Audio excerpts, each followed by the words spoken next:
Hi, welcome to the Silent Avenger channel. If you're enjoying the content, please consider giving it a like and sharing your thoughts in the comments. Let's dive into today's story. I'm Daniel, 38, a software engineer, husband for now, and father to a beautiful 6-year-old daughter. But life threw a curveball I didn't see coming, and I need to get this off my chest. It all started 2 months ago. Emily, my wife of 10 years, had been acting strange, more glued to her phone, late nights at work, vague explanations that didn't sit right. You know how you can feel when something's off? Yeah, that. One day, curiosity got the better of me. I saw her phone buzzing like crazy on the kitchen counter. Emily was upstairs putting our daughter to bed. I know snooping isn't great, but something pushed me. I unlocked her phone, she hadn't changed the code, thank God, and found a string of texts with her boss Greg. It wasn't friendly banter or work talk. It was intimate. Disgustingly so. Things like "I can't wait to see you tonight," and "you make me feel alive in ways Daniel never could." It was like my heart stopped mid-beat. She wasn't just cheating, she was tearing me apart in her words to this man. But that wasn't even the worst part. I kept scrolling and found evidence of other affairs, random men with flirty messages, photos, and secret meetups. Greg wasn't the first, he was just the latest. My head spun. I couldn't believe this was my life. I didn't confront her immediately. I wanted to, trust me. But I needed proof, solid, undeniable proof. Not just for me but to make sure my daughter stayed protected when the dust settled. I copied every text, saved screenshots, and emailed everything to myself. For the next 2 weeks, I played it cool, like nothing had changed. It was one of the hardest things I've ever done, smiling through dinners, playing the loving husband, while inside, I was crumbling. But I couldn't afford to act impulsively. I consulted a lawyer, told my parents, and started strategizing. If Emily wanted to play games, I'd make sure I didn't lose. I'll share more soon, but right now, I'm still piecing everything together. For those who've gone through this, how do you hold it together when the person you trusted most in the world betrays you like this? After discovering the texts, my life turned into a balancing act. Emily, oblivious to what I knew, kept up her charade, coming home late and feeding me excuses about work emergencies. It was nauseating. Every time she kissed me goodnight or smiled at our daughter, it felt like a knife twisting deeper. One night, I decided to test the waters. During dinner, I casually asked her about Greg. "How's your boss doing? You seem to be spending a lot of time at the office lately. Is everything okay?" Her reaction was textbook guilty. She froze mid-bite, her eyes darting to mine for just a second too long. Then came the forced laugh. "Oh, Greg? He's fine. Just been super busy with this big project." She quickly changed the subject, asking about my day. I let her. Watching her squirm was oddly satisfying. But I wasn't just sitting on the sidelines. I'd already installed a GPS tracker on her car and set up a VAR, voice-activated recorder, in her purse. I know it sounds extreme, but when someone's lying to your face, you start doing things you never thought you'd do. And boy, did the recorder deliver. One morning, Emily left her purse on the kitchen counter as she went upstairs to grab her phone. The recording from the night before picked up everything. She had been talking to Greg, sweet nothings, laughing about how Daniel never notices anything, and planning their next rendezvous. My hands shook as I listened, but I didn't stop. I needed to hear it all. That same week, the GPS tracker showed her parked at a hotel downtown. Not her office. Not a client meeting. A hotel. It was one thing to see texts or hear whispers of betrayal, but seeing physical proof felt like someone had dropped a brick on my chest. I drove by the hotel, parked down the block, and waited. About an hour later, I saw her walk out with Greg, smiling like she didn't have a care in the world. I snapped photos from my car, my heart pounding in my ears. The evidence was piling up, and the mask Emily wore around me was slipping. I could see her for what she really was, selfish, deceitful, and willing to risk everything for her flings. And yet, I still hadn't confronted her. Not because I was scared, but because I wanted the timing to be perfect. In the meantime, I focused on protecting what mattered most, my daughter. I started moving money into a separate account and documenting everything Emily did that could work against her in court. I wanted to make sure that when this blew up, she wouldn't have the chance to drag me or my daughter down with her. There's more to tell, and it only gets messier from here. But at this point, I was already planning my next steps. A confrontation was inevitable. I just needed to choose the right moment to make her world come crashing down. The moment to confront Emily came sooner than I expected. It was a Saturday afternoon, and I was home working on a coding project while Emily played with our daughter in the living room. Hearing them laugh was bittersweet. My little girl was so happy, so innocent. She didn't deserve the chaos her mother was dragging us into. I decided I couldn't wait any longer. I needed to pull the trigger. My lawyer had advised me to stay calm and document everything, so I had all the proof ready: the texts, the GPS logs, the hotel photos, and the recordings. My plan was clear. I wasn't just confronting her, I was setting the stage for the divorce. I called Emily into the kitchen, keeping my voice steady. "Hey, can we talk for a minute? I need to ask you something." She looked at me, confused but not suspicious. "Sure. What's up?" I took a deep breath and laid the first card on the table. "I know about Greg." Her face dropped. For the first time in years, she was speechless. Her mouth opened, but no words came out. I pressed on before she could recover. "I know you've been meeting him at hotels. I've seen the messages, Emily. I've heard the recordings." I placed my phone on the counter, where I had a folder of screenshots and audio clips ready to play if she tried to deny it. She went pale. Then, as if flipping a switch, she tried to regain control. "Daniel, it's not what you think. Greg and I are just..." I cut her off. "Stop. Don't insult me by lying again. I know everything." My voice cracked, but I kept my composure. "I've been watching you sneak around, making excuses, and treating me like a fool.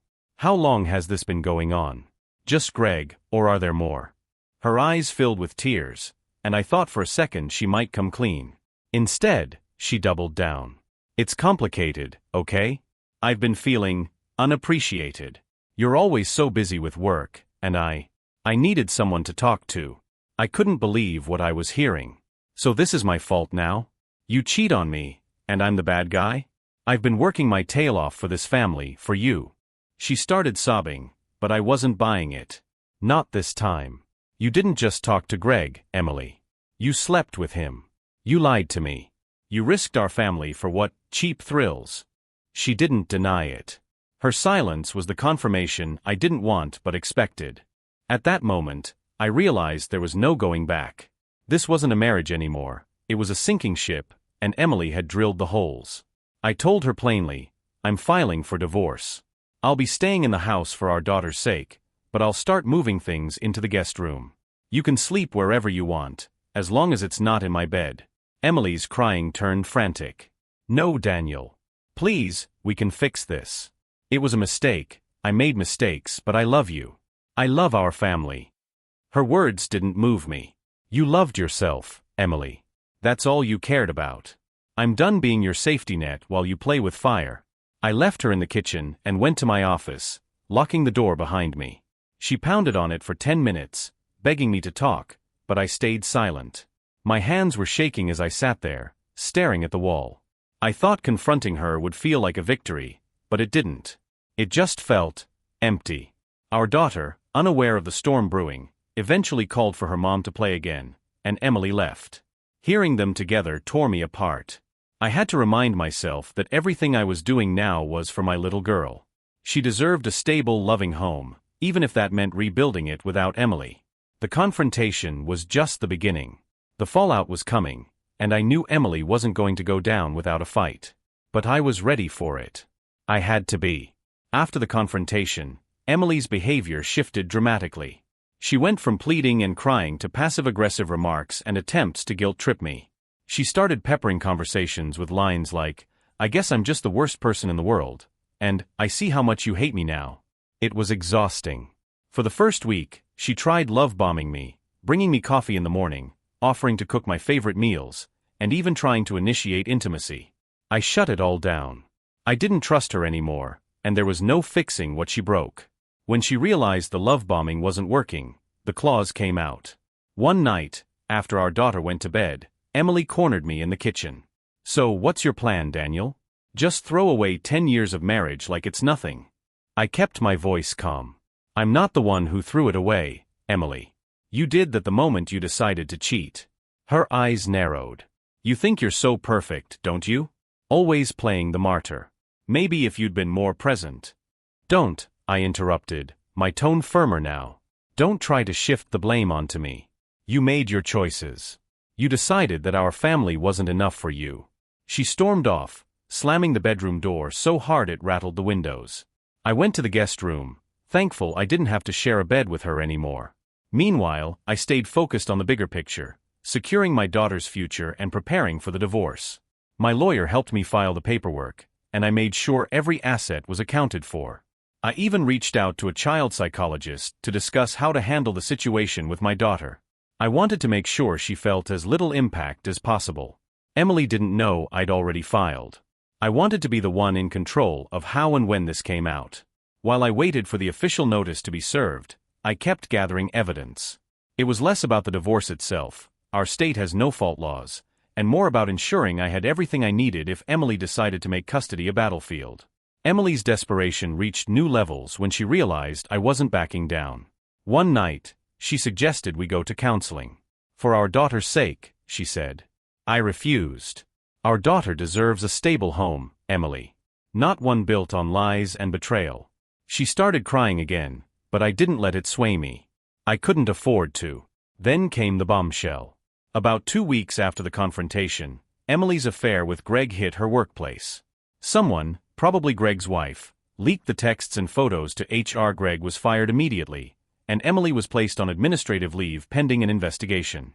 She came home that day red-eyed and shaking. They know, she said as she walked into the kitchen, dropping her purse on the counter like it weighed 1,000 pounds. I leaned against the doorframe, arms crossed. What did you think would happen, Emily? That you could keep living this double life forever? I didn't think it would get this bad, she whispered. Bad for who? You or the family you betrayed? I asked, my tone icy. She didn't answer. Instead, she locked herself in the bedroom for the rest of the day. At this point, my main focus was shielding my daughter from the fallout.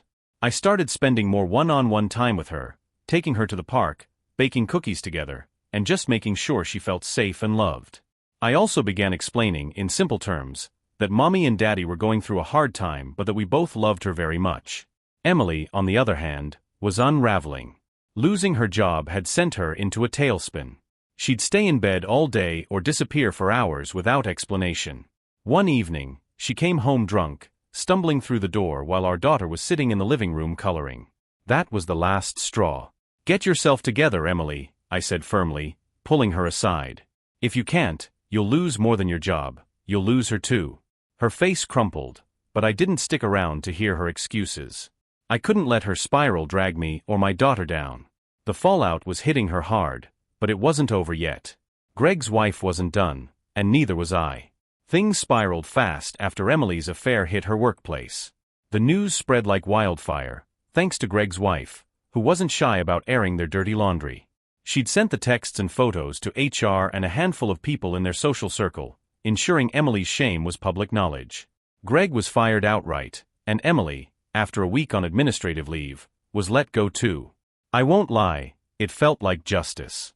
She gambled with her career for some cheap thrills, and now she was paying the price. But the fallout at home was uglier. Emily was unraveling. The confident, composed woman I'd married was gone, replaced by someone who spent hours locked in the bedroom, emerging only to take jabs at me or sulk silently on the couch. One night, she tried to blame me again. If you hadn't been so distant, maybe I wouldn't have felt so alone, she said, her voice brittle. I didn't even dignify it with a response. She was grasping at straws, desperate to absolve herself of guilt. It wasn't working. Our daughter, thankfully, seemed oblivious to most of it. I worked hard to keep her routine stable, taking her to school, helping her with homework, and doing little things like movie nights and baking cookies. I wanted her to feel safe, loved, and shielded from the mess her mother created. Emily, meanwhile, was a ghost in her own home. She barely interacted with our daughter, claiming she was too stressed to engage. I documented everything, her behavior, her absences, her drinking, just in case it became relevant in court. Then came the day Emily was served the divorce papers. She was in the kitchen, nursing a cup of coffee, when the doorbell rang. The look on her face when she opened the door and saw the process server was equal parts shock and despair. She stormed into my office minutes later, the papers clenched in her fist. "You really went through with this," she spat, her voice shaking. "You're tearing our family apart." I stared at her, barely able to keep my anger in check. "No, Emily. You did that. I'm just cleaning up the mess." Her facade crumbled, and she sank into the chair across from me, sobbing. "I didn't mean for any of this to happen," she choked out. "I made a mistake. I thought we could fix things." I leaned forward, my voice steady. "A mistake is forgetting to pick up milk from the store. You had multiple affairs.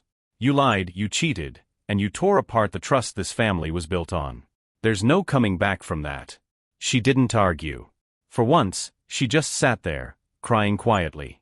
I almost felt sorry for her, but then I remembered all the nights I lay awake, wondering why I wasn't enough, why she was sneaking around with other men while I was busting my tail to provide for our family. That pity turned to anger, and I told her to leave my office. I didn't want to see her face. The next few weeks were a whirlwind. Emily moved into the guest room, though most nights she wasn't even home. I didn't ask where she went. I didn't care anymore. The house felt lighter without her presence looming over everything. Meanwhile, I focused on strengthening my case. I had the texts, the GPS data, the hotel photos, and even recordings of her drunken tirades. My lawyer said I was in a strong position to get primary custody of our daughter, which was all I cared about. Emily's unraveling didn't stop. She tried to reach out to Greg, but his wife had locked that down hard. From what I heard, she'd filed for divorce and moved out with their kids. Emily had nowhere to turn. Her friends were distancing themselves, her job was gone, and her reputation was in tatters. It was a slow public implosion, and while I didn't relish her suffering, I couldn't deny that it felt like karma.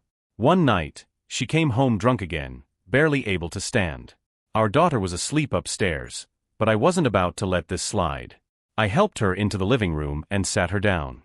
"Emily, this has to stop," I said, my voice firm. "If you can't pull yourself together, you're going to lose everything. Do you even care about her?" Her head snapped up, and for a moment, I saw a flicker of the woman I used to love. "Of course I care," she whispered. I don't know how to fix this." "You can't fix it," I said bluntly. "But you can start by being a better mother.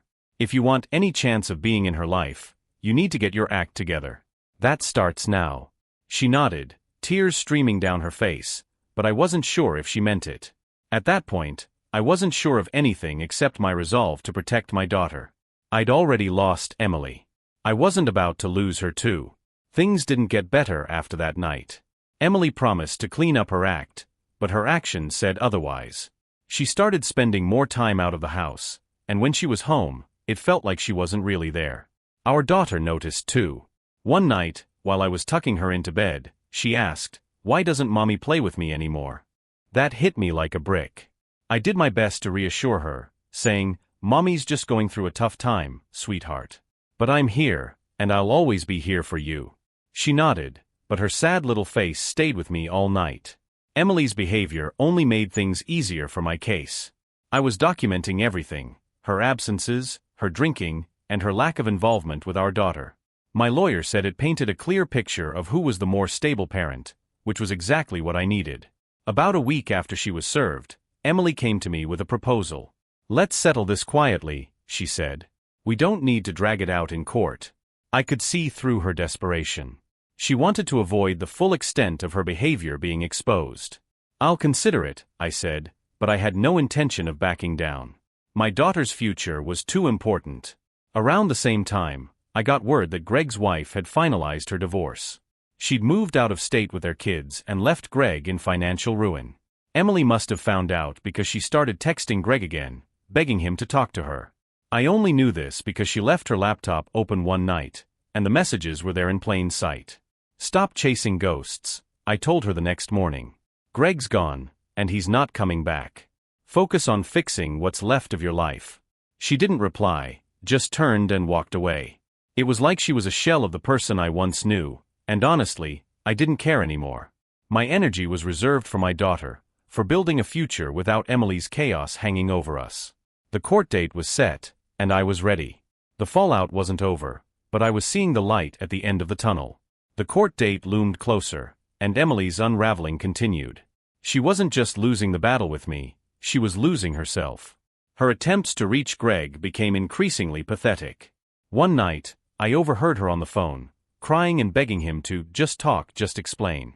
I didn't say a word, just walked past her and shook my head. She caught me watching her one day, probably noting the mixture of pity and disgust on my face. "You think you're so perfect, don't you?" she spat. "You think you're the victim in all this?" I didn't even raise my voice. "I don't think I'm perfect, Emily. But I know I didn't blow up my family for a fling." She flinched, and for a second I thought she might lash out, but instead, she just laughed bitterly. "Fine. Hate me all you want. You're still losing just as much as I am." That stung, but it wasn't entirely true. I wasn't losing my daughter. The day of the court hearing came faster than I expected. Emily looked fragile, like the weight of the world had pressed her flat. I walked in confident, knowing I had everything I needed: evidence, witnesses, and a clear case for custody. She didn't have much to argue with. Her lawyer tried to paint me as emotionally distant and overly focused on my career, but the facts spoke for themselves. Emily's drinking, her absences, her affairs, they were all laid bare in court. Her lawyer scrambled to downplay it, but the judge wasn't buying it. When Emily was asked about the hotel rendezvous and her texts to Greg, her voice cracked as she tried to explain. "I wasn't thinking clearly," she said, tears running down her cheeks. By the end of the day, I was awarded primary custody of our daughter. Emily would get supervised visitation until she could demonstrate stability. She didn't even look at me when the judge read the decision. She just sat there, staring at her hands. When we got home, I went straight to my daughter's room, hugging her tightly as she colored at her desk. She asked, "Daddy, are you okay?" I smiled at her, choking back tears. "I am now." That night, I stood in the quiet of my guest room, realizing I was free from Emily's chaos. There was still a long road ahead, but I felt lighter. For the first time in months, I could see a future worth fighting for. Life after the court decision was quieter, but not without its challenges. Emily moved out 2 weeks later, packing her things in silence while our daughter was at school. I stayed out of her way, not out of kindness, but because there was nothing left to say. She paused on her way out, standing in the doorway like she wanted to say something, but I just looked at her and waited. Finally, she muttered, "Goodbye," and walked away. It felt like a chapter closing, but not the end of the book. The first night without her was strange. I kept expecting to hear her footsteps or her voice, but all I got was silence. It wasn't sad exactly, more like a ghost had finally left the house. I threw myself into being a dad, determined to make my daughter's life as normal as possible. We started new routines: Sunday pancake mornings, Friday night movie marathons, and trips to the park on weekends. She seemed happier, lighter even. One night, she hugged me tightly before bed and whispered, "I like it when it's just us, Daddy." Those words broke me in the best way possible. I felt like I was doing something right for the first time in months. Meanwhile, Emily's life was in freefall. From what little I heard through mutual acquaintances, she hadn't found steady work and was bouncing between friends' couches. Greg wanted nothing to do with her. The fantasy life she'd gambled everything for had crumbled, and now she was left with nothing. She'd show up for her supervised visitation sessions, but even then, she seemed absent. She'd try to engage with our daughter, but it felt forced. Like she was going through the motions because she had to, not because she wanted to. After one visit, our daughter asked, "Why doesn't Mommy smile anymore?" I didn't have a good answer for that. I just told her, sometimes grown-ups have a lot on their minds. It doesn't mean she doesn't love you. It felt like the right thing to say, even if it wasn't entirely true. Months passed, and the gaps between Emily's visits grew longer. She'd cancel last minute or show up late, looking disheveled and lost. Eventually, the calls stopped altogether. I didn't know whether to feel relieved or angry. Maybe both. Then one evening, I got a call from her sister. Emily had been found unconscious in her car, parked in some rundown lot on the edge of town. Pills and an empty vodka bottle littered the passenger seat. She was rushed to the hospital, but it was too late. When I told our daughter, I kept it simple: Mommy got very sick, and the doctors couldn't make her better. She cried, of course, but she didn't ask too many questions. I think in her own way, she'd already started letting go of Emily long before this. At the funeral, I felt a strange mix of emotions: grief, anger, pity, and maybe even a sliver of relief. Emily's choices had led her down a dark path, but she'd also been a part of my life for so long. It was impossible not to feel something. In the weeks that followed, I focused on the future. I started therapy, not just for myself but for my daughter too. We both needed to heal. Slowly, we began to rebuild our lives, creating a home that felt safe, warm, and full of love. Now, when I think of Emily, I feel closure. She made her choices, and I made mine. I'm proud of the life I've built for my daughter and me, and though the road here was rough, it led to a place of peace. For that, I'm grateful. Months turned into years, and life slowly settled into a new rhythm. My daughter and I grew closer than ever. She was my anchor, my reason to push forward when the weight of everything felt too heavy. Watching her thrive reminded me every day that I made the right decisions, no matter how painful they were at the time. Emily's passing left a mark, though. There were moments when the guilt crept in. Could I have done more? Could I have handled things differently? But the rational side of me knew the truth. Emily had made her choices, and her self-destruction wasn't mine to carry. Therapy helped me untangle those feelings. I learned to let go of the what-ifs and focus on what mattered, giving my daughter a happy, stable life. Professionally, things took off. I got promoted to a lead software engineer role, which came with a better salary and more flexible hours. That flexibility let me be there for all the little moments: school plays, soccer games, bedtime stories. I poured myself into being the dad she deserved. Socially, I kept my circle tight. A few close friends had stuck by me through the chaos, and I leaned on them when I needed to. Occasionally, they'd encourage me to start dating again, but I wasn't ready. For a long time, the idea of trusting someone new felt impossible. But then, about 3 years after Emily's death, something changed. I met someone.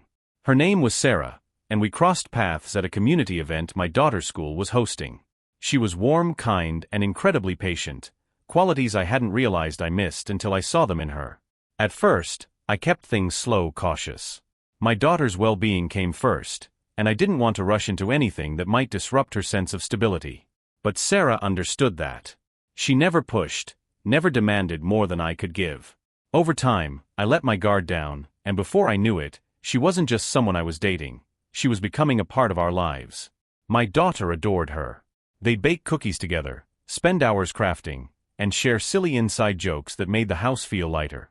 Seeing them bond warmed my heart in ways I hadn't thought possible. One evening, after Sarah had tucked my daughter into bed, we sat on the porch with mugs of tea, watching the stars. I took her hand and said, "I never thought I'd get to feel this again. Thank you for being patient with me." She smiled, her eyes soft. "You've been worth the wait." That was the moment I knew I was ready to move forward, not just for my daughter, but for myself. Life had thrown me into the deepest, darkest waters, but I'd fought my way back to the surface. And now, with Sarah by my side and my daughter thriving, I felt something I hadn't in years: peace. The journey wasn't perfect, and the scars of the past would always be there. But they didn't define me anymore. They were just a part of the story, a story that, despite everything, was still worth living. Sarah and I took things slowly, but as the months passed, it became clear that she wasn't just someone I was seeing, she was someone I could see a future with. She had a way of making me feel safe, like the weight I'd carried for so long was finally starting to lift. My daughter adored her, and that bond was everything to me.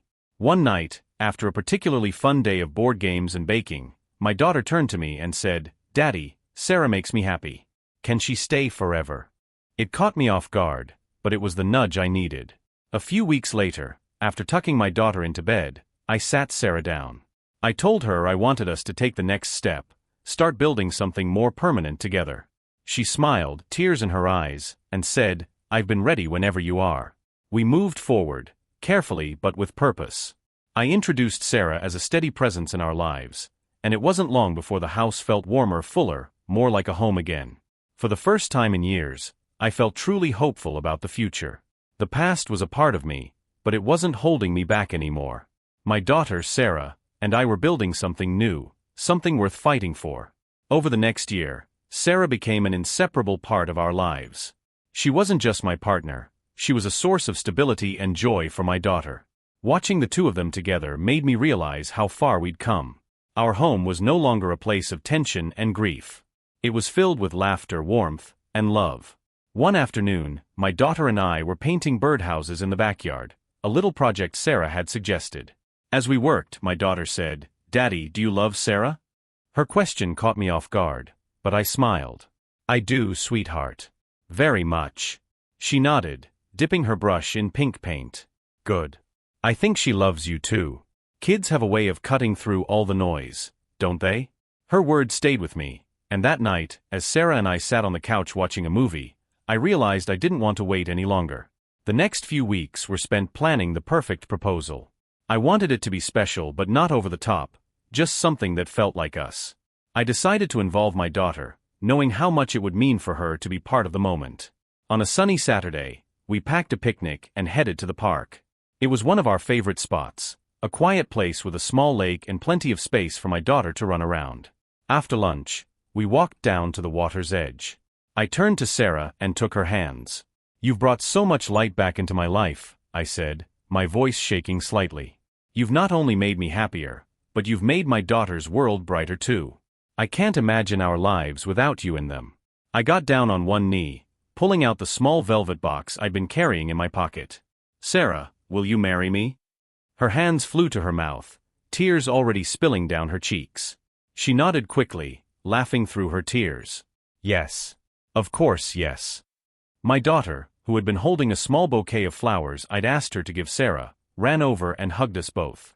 "Does this mean Sarah gets to stay forever now?" she asked, beaming. Sarah knelt to hug her. "Forever, if that's okay with you," she said softly. It was a perfect day, the kind of moment that stays with you forever. The days that followed were filled with planning, laughter, and more joy than I ever thought possible after everything we'd been through. For the first time in years, I wasn't just surviving, I was living. And I couldn't wait to see what the future held for us.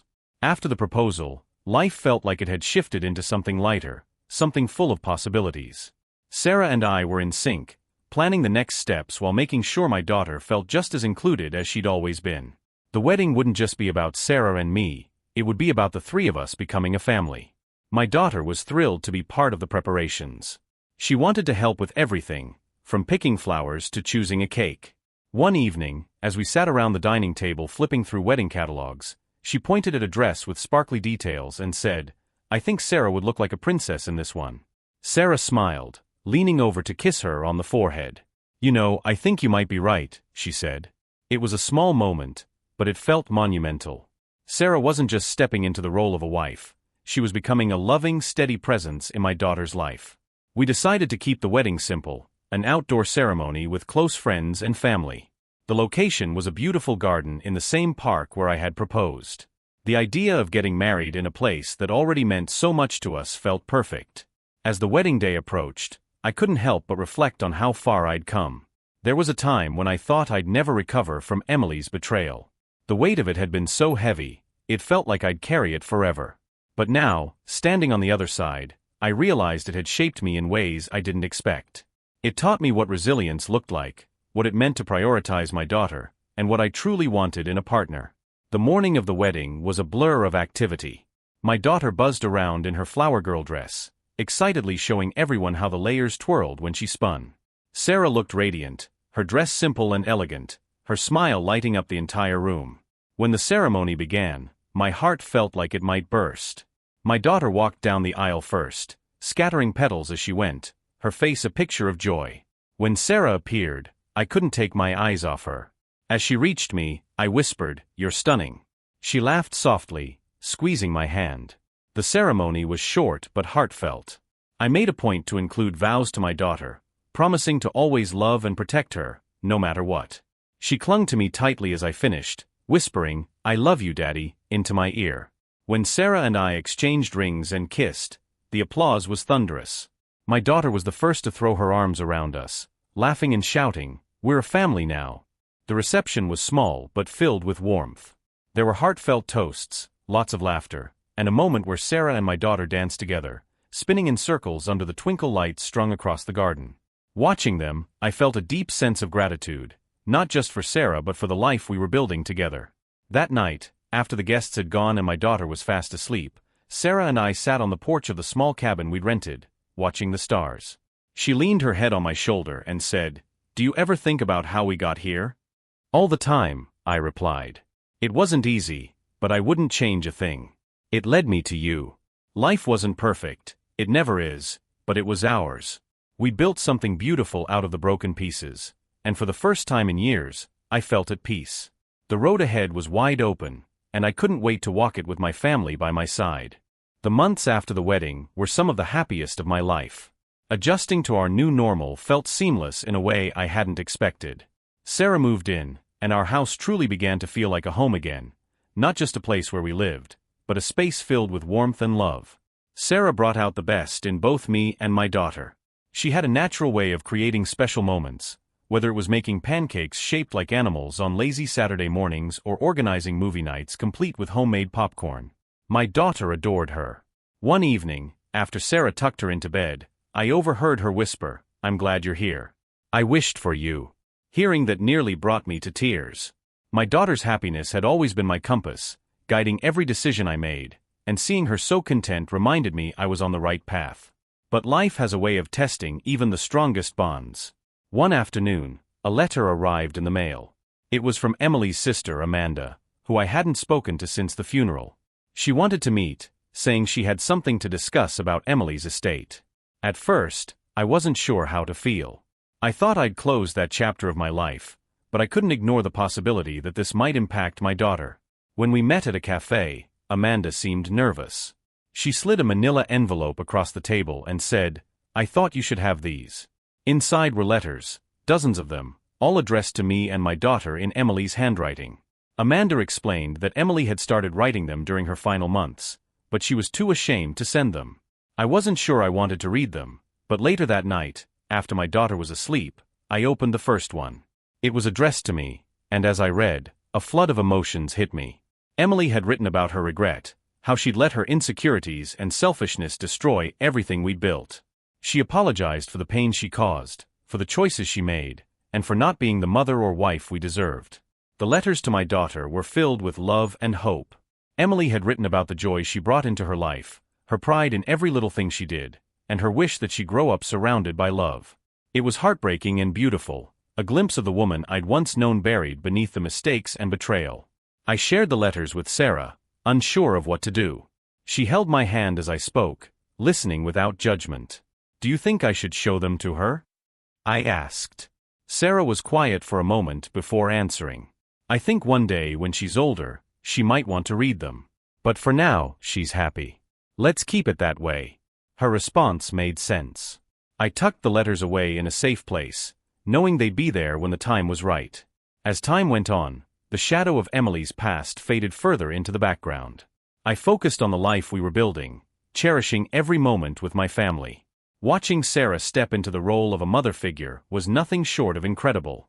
She didn't try to replace Emily. Instead, she created her own space in our daughter's life, one built on trust, love, and shared experiences. One evening, as we were cleaning up after dinner, my daughter turned to Sarah and said, "I know you're not my real mom, but it feels like you are." Sarah froze, her eyes wide with surprise. "Is that okay?" she asked gently. My daughter smiled and nodded. "Yeah, it's more than okay." That moment cemented something for all of us. We weren't just surviving anymore, we were thriving. Years passed, and as my daughter grew, so did our family. Sarah and I welcomed a son, and watching my daughter step into the role of big sister was a joy I didn't know I needed. She doted on him, teaching him little things, reading to him, and making him laugh with her goofy antics. Through all of it, I couldn't help but reflect on how far we'd come. The pain, betrayal, and loss that once felt insurmountable had shaped me into someone stronger, more patient, and more grateful for the good in my life.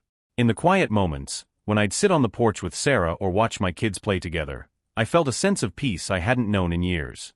Life wasn't perfect, it never is, but it was mine. And it was better than I ever could have imagined. Years passed, and the life I'd built with Sarah grew into something I once thought was impossible. Our home was alive with love and laughter, filled with the energy of two kids who adored each other and two parents who were completely devoted to them. It wasn't just happiness, it was the kind of joy that made all the struggles worth it. My daughter, now a teenager, was blossoming into a kind, intelligent, and confident young woman. She loved her little brother fiercely, always looking out for him. One evening, after we'd all played a board game and put the little one to bed, she stayed back in the living room with me. "Dad," she said softly, her voice carrying the weight of something she'd been holding back, I've been thinking about Mom. My chest tightened. We rarely spoke about Emily anymore, but I knew the day would come when she'd want to revisit the past. What's on your mind, sweetheart? I asked, keeping my tone gentle. I don't remember her much, she admitted. I mean, I know she was my mom, and I know you've told me stories about her, but I don't feel connected to her. Is that wrong? I shook my head. Not at all. You were so young when everything happened. It's okay to feel that way. She hesitated before continuing. Do you think she loved me? I didn't have to think about my answer. Absolutely, I said firmly. Your mom had her struggles, but the one thing I never doubted was how much she loved you. Her eyes softened, and she gave me a small smile. Do you still have those letters Aunt Amanda gave you? The ones Mom wrote. My breath caught. She remembered. I nodded slowly. I do. Would you like to read them? She nodded, and together, we went to the safe where I'd kept them all these years. I handed her the stack, her name scrawled on each envelope in Emily's handwriting. She ran her fingers over the first one, her expression unreadable. I'll give you some privacy, I said, kissing her forehead. Later that night, I found her in her room, sitting cross-legged on her bed, surrounded by the letters. Her eyes were red from crying, but she looked peaceful. Thank you for keeping these, she said. Of course, I replied. How do you feel? Sad, she admitted, but also better. I think I understand her a little more now. She paused, then added, I'm glad Sarah's here. I know Mom loved me, but Sarah's been there for everything. She's been more than I ever could have asked for. I hugged her tightly, my heart full. She loves you, you know, just as much as I do. Not long after that, I shared the letters with Sarah. She read them in the quiet of our bedroom, tears sliding down her cheeks as she reached the final one. These are beautiful, she said softly, placing the stack back in my hands. Emily might have been broken, but she loved her daughter deeply. That's clear. The years continued to roll by, each one bringing new challenges and joys. Sarah and I grew stronger as partners and parents, navigating the ups and downs of raising two kids while balancing work, home, and our own relationship. When our daughter graduated high school, I felt an overwhelming sense of pride. She stood on that stage, her cap tilted slightly to one side, beaming as she accepted her diploma. Sarah was beside me, holding my hand tightly, and our son cheered loudly from his seat.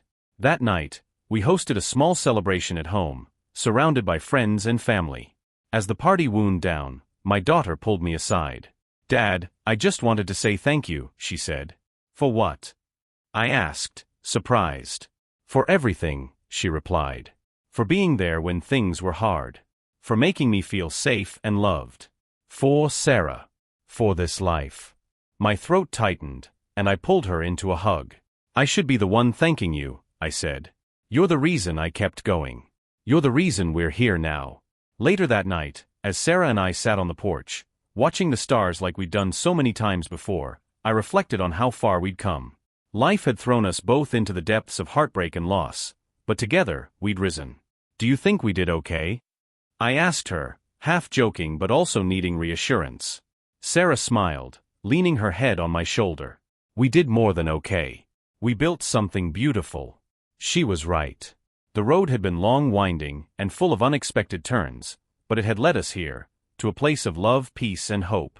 And for that, I was endlessly grateful.